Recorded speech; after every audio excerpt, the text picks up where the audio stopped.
Trump was elected president of the United States a little over a week ago, and already the world is priming itself for another Trump presidency. From leaders all around the globe to governors forming coalitions to President Biden protecting his legacy, everyone is in response mode. It's hard to tell whether Trump will stick to the promises that he's made on his campaign, like carrying out mass deportations, slapping huge tariffs on foreign imports, and even granting blanket immunity to all police officers. But urgent meetings have been taking place all around the world to prepare for when he takes office in January. Most notable to us, the Pentagon is having discussions about what to do if Trump orders the military to deploy troops domestically. We have some sick people, radical left lunatics, and I think they're and it should be very easily handled by, if necessary, by National Guard, or if really necessary, by the military. So by law, troops are told to disobey unlawful orders. And along those lines, Secretary of Defense Lloyd Austin sent out an internal memo in the Department of Defense, basically saying that they must make a peaceful and professional transition for Trump's presidency.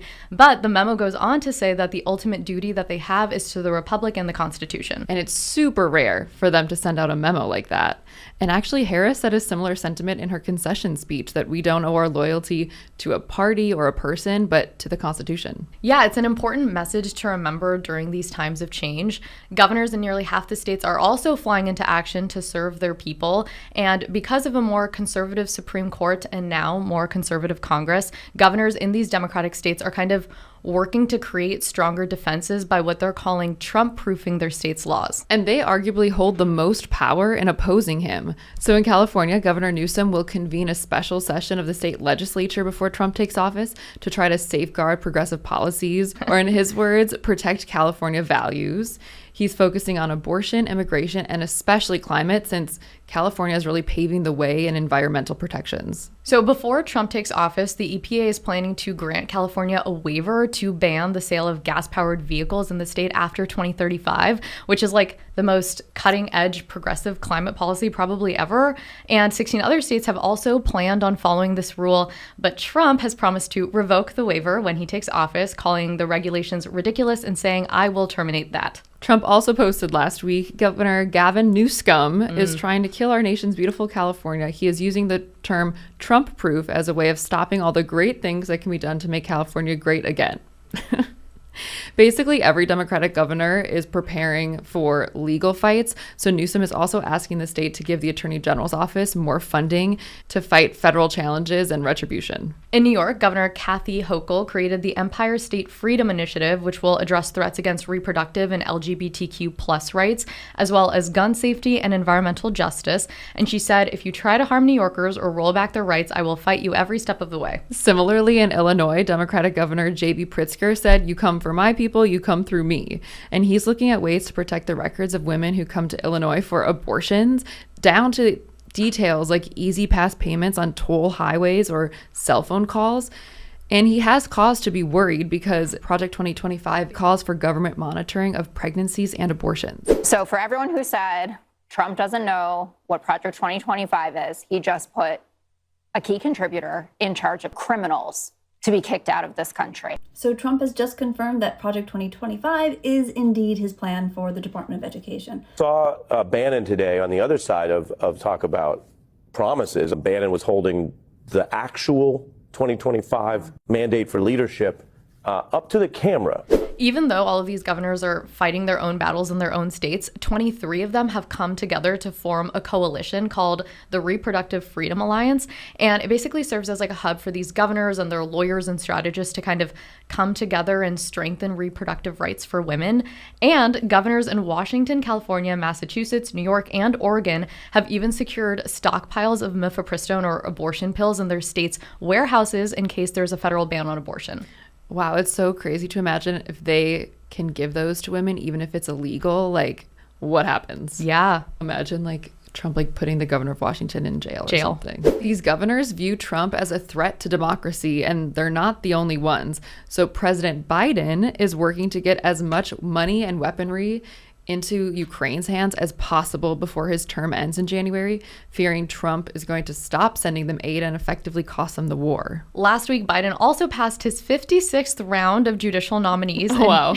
He's really just hoping that this current Senate passes it before the new one comes in. His administration is also looking to put protections in place for government scientists as well as the National Institute of Health, since Trump has expressed distaste for it in the past. But Biden seems most worried about Trump-proofing his climate legacy, since, as we know, one of Trump's catchphrases is drill, baby, drill.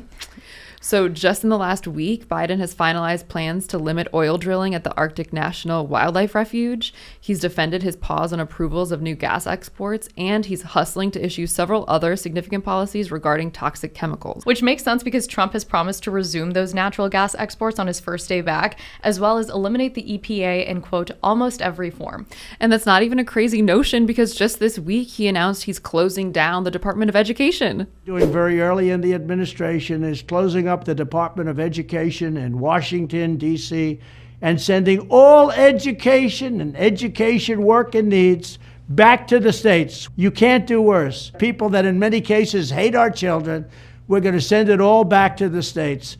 That must have made yesterday's meeting between Biden and Trump in the Oval Office just a little bit awkward. Like, I would have loved to be a fly on the wall. I know. And you know what's crazy? It was their first Oval Office meeting ever because Trump didn't invite Biden when he was elected. And they've barely spoken outside the debates. And the Trump team is actually behind schedule because Trump still hasn't signed the standard transition agreements because of concerns over the mandatory ethics and conflicts of interest pledge. Well, Trump has started discussions with people in his inner circle about what role they might play in his administration. So, for example, Trump has said that Elon Musk should be the Secretary of Cost Cutting, which is obviously like not a thing. But Elon Musk has said that he wants to cut $2 trillion in federal spending, which is a lot and impossible unless you want to cut into every kind of government spending. So we'll see what happens with that. And Trump has also indicated that RFK will be involved in some kind of public health role. And Kennedy has said that entire departments within the Food and Drug Administration have to go. But he has made some official appointments. So we know Kristi Noem is going to be Homeland Security Secretary. Elise Stefanik will be UN Ambassador. Susie Wiles is going to make history as the first female chief of staff ever. Marco Rubio will be Secretary of State, and Thomas Homan will serve as border czar. And that's notable because he's nicknamed the father of Trump's family separation policy, and he said some controversial things about immigration. I got a message to the millions of illegal aliens that Joe Biden's releasing our country. You better start packing now. Is there a way to carry out mass deportation without separating families? Of course there is. Families can be deported together.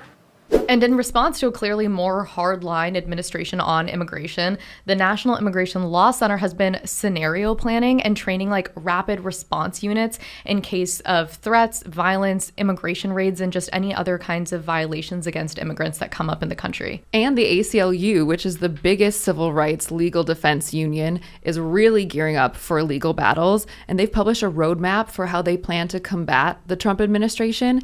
And last week, they took out a full-page ad in the New York Times with a letter addressed to him saying, "Rest assured that when you target immigrants, dissidents, and your political opponents, we will challenge you in the courts, at state legislatures, and in the streets."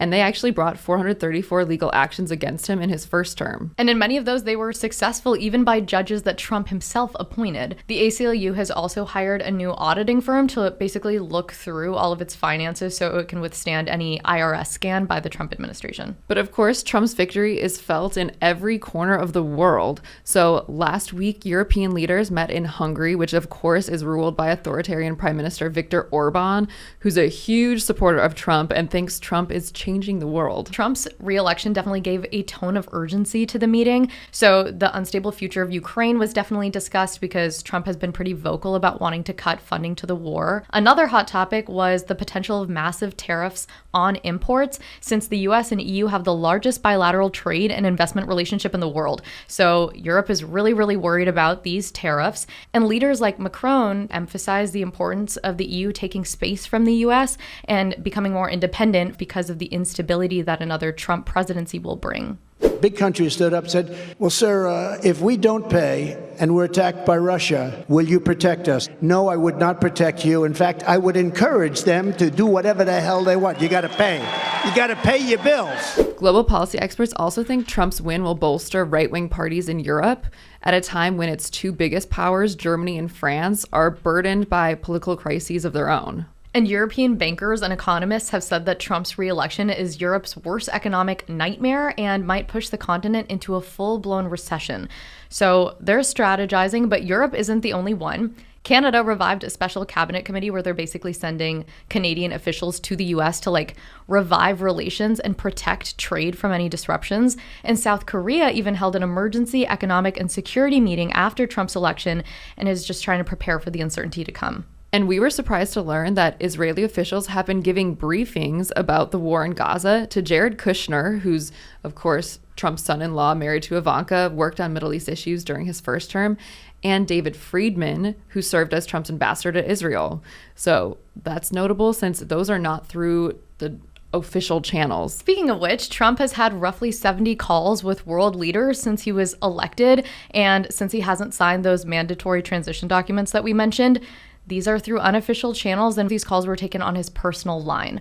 And notably, he has recently spoken with Putin, according to the Washington Post, as well as Zelensky, but not alone. No, he just, put Elon Musk on the phone during his call with Zelensky because they were hanging out at the golf club. Love to see this relationship blossom. Like, what?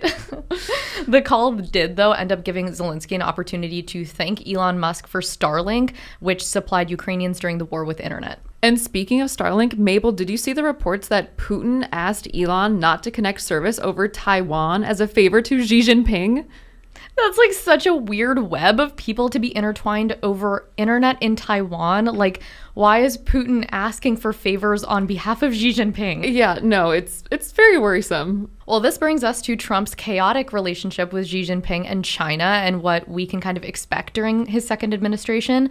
Trump has proposed a 60% tax on Chinese imports. So China's very worried about the state of their economy and relations with the US, rightfully so. And already companies have reportedly started moving factories from China to countries in Southeast Asia in anticipation of these high tariffs. And it's crazy companies are taking action even though these tariffs aren't enacted yet. Shoemaker Steve Madden, for example, says it plans to import less goods from China and replace them with goods made in other countries, which is a big win for Trump because that was his goal with this. I mean, the global shakeup that a Trump presidency can bring is good for some industries. Like a softer stance on Russia and oil might calm world energy markets.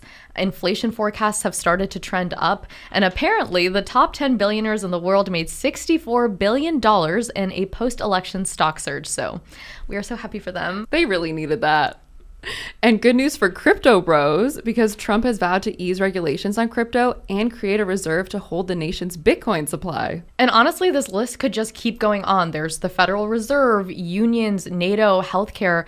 There's just so much change that's going to come in the next couple of years. Yeah, the last week has been so busy. It's really taking me back to the pace of Trump's first presidency, where basically every hour was a whole new turnover of headlines. And we were journalism students at the time, and it was a little overwhelming. Yeah, learning how to navigate this news cycle is pretty difficult even now as fully fledged journalists. But Ren and I were talking about this last week. We are feeling so fired up and motivated now more than ever to tell stories that really matter.